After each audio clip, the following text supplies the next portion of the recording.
Hello everyone, welcome to Sanmarga classes. ಸಂಖ್ಯಾ ಪದ್ಧತಿ ಅಧ್ಯಾಯದ 45ನೇ ಪ್ರಶ್ನೆಯನ್ನ ಗಮನಿಸಿ. ಸೊ 3 ಅಂಕದ ಪ್ರಶ್ನೆಗಳು. ವರ್ಗಮೂಲ 2ಅನ್ನ ಸಂಖ್ಯಾ ರೇಖೆಯ ಮೇಲೆ ಪ್ರತಿನಿಧಿಸಿ. ಸೊ ಇಲ್ಲಿ ಸಂಖ್ಯಾ ರೇಖೆಯ ಮೇಲೆ ಈ ರೀತಿಯಲ್ಲಿ ಪ್ರತಿನಿಧಿಸಬಹುದು. ಸೊ ಇಲ್ಲಿ ಸಂಖ್ಯಾ ರೇಖೆಯ ಮೇಲೆ 0 ಮತ್ತು 1ಅನ್ನ ಗುರುತಿಸ್ಕೊಳ್ಬೇಕಾಗತ್ತೆ.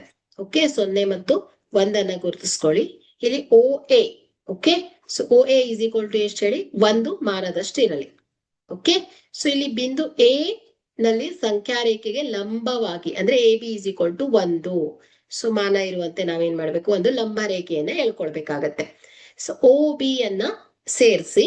ಸೊ ಇಲ್ಲಿ ಪೈಥಾಗೋರಸ್ ನಿಯಮದ ಪ್ರಕಾರ ಇಲ್ಲಿ ಏನಾಗುತ್ತೆ, ವಿಕರ್ಣಗಳ ಮೇಲಿನ ವರ್ಗವು ಉಳಿದೆರಡು ಬಾಹುಗಳ ವರ್ಗಗಳ ಮೊತ್ತಕ್ಕೆ ಸಮನಾಗಿರುತ್ತೆ. ಸೊ ಹಾಗಾದ್ರೆ O B square is equal to ಏನಾಗುತ್ತೆ ಹೇಳಿ, O A square plus A B square ಆಗತ್ತೆ.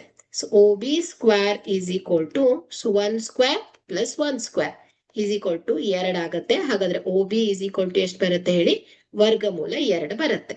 ಸೊ ನೆಕ್ಸ್ಟ್ ಏನ್ ಮಾಡ್ಬೇಕು, ನೀವು ಕಂಪಾಸಿನ ಸಹಾಯದಿಂದ O ಅನ್ನ ಕೇಂದ್ರವಾಗಿ ಇಟ್ಕೊಂಡು ಏನ್ ಮಾಡ್ಬೇಕು, OB ತ್ರಿಜ್ಯದೊಂದಿಗೆ ಸಂಖ್ಯಾ ರೇಖೆ ಮೇಲೆ ಒಂದು ಕಂಸವನ್ನ ಹೇಳ್ಕೊಳ್ಬೇಕಾಗತ್ತೆ. ಈ ಕಂಸವು ಸಂಖ್ಯಾ ರೇಖೆಯನ್ನ ಸಂಧಿಸುವ ಬಿಂದುವೆ ಏನಾಗತ್ತೆ ಹೇಳಿ, ವರ್ಗಮೂಲ 2.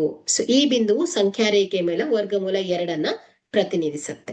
ಓಕೆ, ಸೊ ಈ ರೀತಿಯಲ್ಲಿ ನೀವು ವರ್ಗಮೂಲ 2ಅನ್ನ ಸಂಖ್ಯಾ ರೇಖೆ ಮೇಲೆ ಪ್ರತಿನಿಧಿಸಬೇಕಾಗತ್ತೆ. Okay, thank you.